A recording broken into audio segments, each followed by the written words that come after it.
جب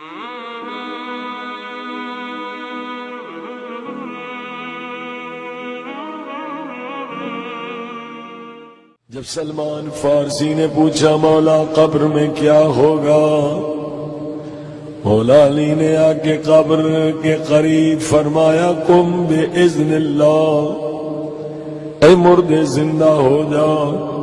قبر پھٹی، ایک جوان کفن میں لپٹا ہوا روتا ہوا باہر آیا، مولا علی کے قدموں پہ گرا۔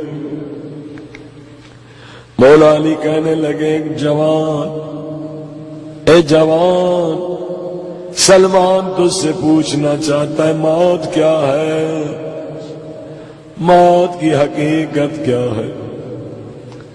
جوان سلمان کی طرف مڑا، سلمان مت پوچھ موت کیا ہے، میں بیمار تھا، ایک خطرناک شکل آسمان سے دکھائی دی گئی، میں نے کہا میں بیمار ہوں، تو کون ہے، مجھے کیوں ڈرا رہا ہے؟ نے کہا میں ملک الموت ہوں، تیری روح قبض کرنے کے لیے آیا ہوں۔ میں نے کہا تو میری روح کیسے قبض کرے؟ کہ میں تیرے پاؤں سے تیری روح کھینچوں۔ اے سلمان ایک مرتبہ پاؤں سے روح کھینچی، گھٹنے تک آئی، ایسے لگا پاؤں سے گھٹنے تک میرا کیما کیما ہونے لگا، گویا کوئی خنجر سے مجھے ٹکڑے ٹکڑے کر رہا۔ میں چیخ رہا تھا آجا، کوئی میری آواز نہیں سن رہا تھا۔ دوبارہ ملک الموت نے میری روح گھٹنے سے کھینچی، کمر تک آئی، اور میں نے چیخا مگر کوئی نہیں سن رہا۔ تیسری مرتبہ کمر سے روح کھینچی، گردن تک آئی، سارے نازک اعضاء یہاں ہے، جگر دل سب کیما کیما ہوئے۔ آخر اس نے روح میری گردن سے کھینچی، وہ درد آج تک باقی ہے۔ میں سمجھ گیا روح نکلنے کی وجہ سے میری آواز کوئی نہیں سن سکتا، چیخنا بیکار ہے۔ آئے اب میری میت کو لے کے چلے، میرے کپڑے اتارنے لگے، مجھے غسل دینے لگے۔ اے عزیزو، دعائیں ابھی حمزہ سمالی میں امام سجاد فرماتے ہیں، لوگوں دعا مانگا کرو، میرے اللہ اس وقت مجھ پہ رحم کرنا جب میری میت کو غسل دیا جائے۔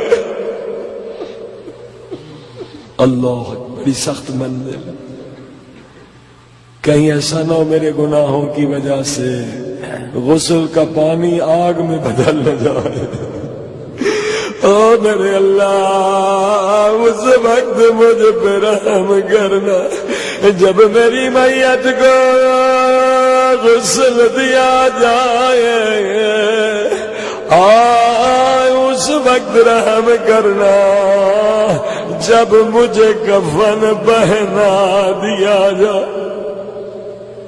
عزیزو، آج یہ ہاتھ دعا کے لیے اٹھ سکتے ہیں، ایک دن یہ ہاتھ کفن میں باندھ دیے جائیں گے، پھر دعا مانگ نہیں سکتے۔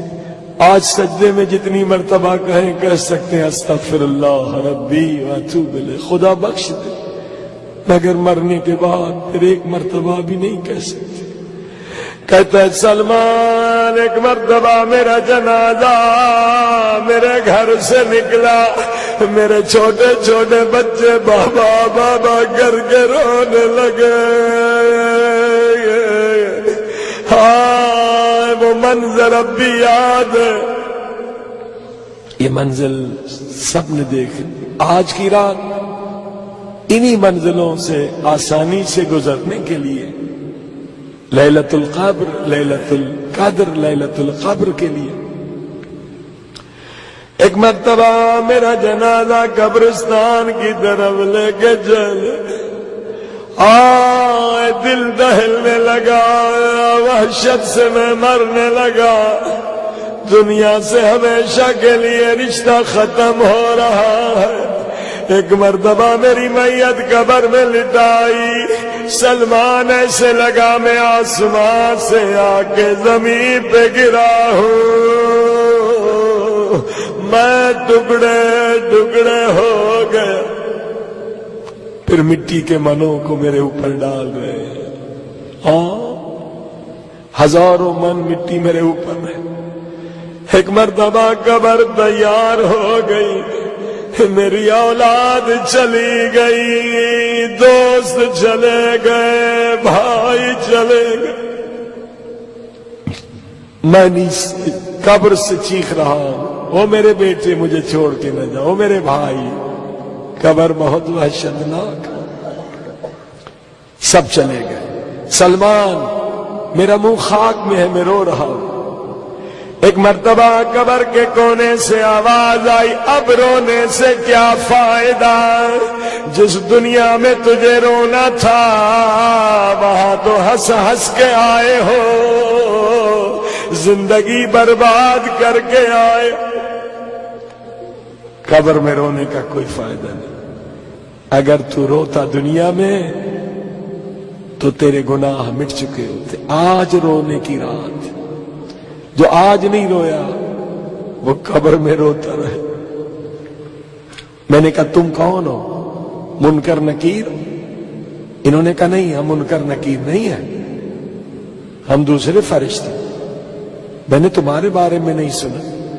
فرشتے جواب دیں گے، یہ آیت قرآن پڑھیں گے۔ کیا یہ آیت نہیں پڑھی تھی کہ خدا قرآن میں کہتا ہے ہم گنہگار کے ہاتھ سے گناہ لکھوا کر اس کی گردن میں ڈالیں گے؟ کہا میں نے پڑھی تھی مگر غور نہیں کیا۔ اٹھ کے بیٹھ، ہم آئے ہیں گناہ لکھوا۔ کہتے سلمان یہ بڑی سخت منزل، مجھے اٹھا کے بٹھا دیا۔ میں نے کہا میں کیسے لکھوں گا، نہ کاغذ ہے نہ قلم۔ کفن کو پھاڑ کے میرے سامنے رکھا، یہ کاغذ ہے، انگلی شہادت کی قلم۔ فرشتے کہنے لگے تازہ بالغ ہوا تھا فلاں جگہ پہ، یہ گناہ تو نے کیا تھا یا نہیں؟ ہاں میں رونے لگا، کاش یہ گناہ دنیا میں یاد آتا، کاش دنیا میں توبہ کر کے آتا۔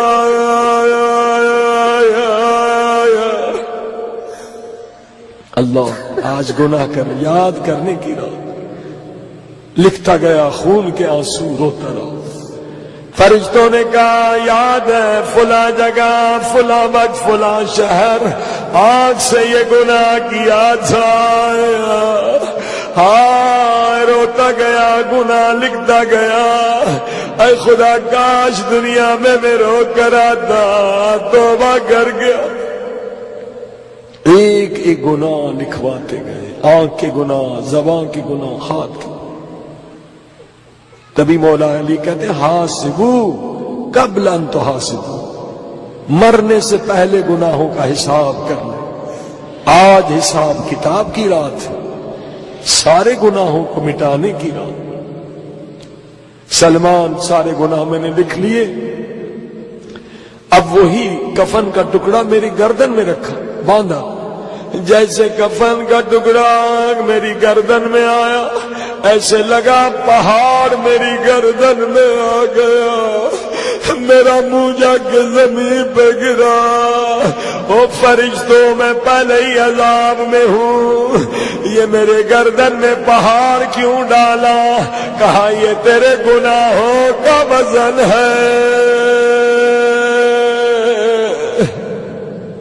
عزیزو لمبا سجدہ، تھک جائیں سر اٹھا لیں پھر سجدے میں جائیں، بہترین عبادت۔ اللہ کے رسول فرماتے سجدے میں جا کے رو تاکہ تمہارے پیٹھ پہ گناہوں کا وزن ہلکا ہو جائے۔ خدا نے موقع دیا کہ گناہوں کو مٹا۔ استغفر اللہ ربی واتوب